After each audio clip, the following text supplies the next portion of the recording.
एक खूबसूरत गांव में कच्चे मिट्टी के घर और घास फूस की छतें थीं, जहां बारिश के मौसम में मिट्टी की खुशबू हर तरफ फैल जाती थी। गांव के बच्चे बारिश में खेल रहे थे, मगर एक बच्चा अली अपने सहन में बैठकर मिट्टी से खिलौने बना रहा था। वो छोटे छोटे जानवर और घर बनाकर अपनी एक अलग दुनिया बसाता था।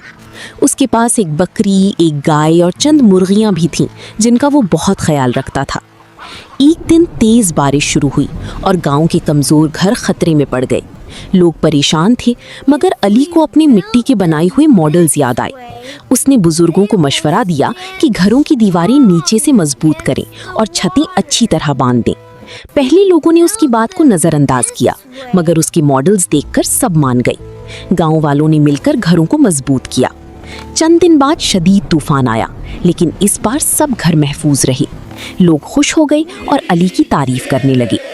ये कहानी हमें सिखाती है कि छोटा हो या बड़ा, हर किसी की सलाहियत अहम होती है।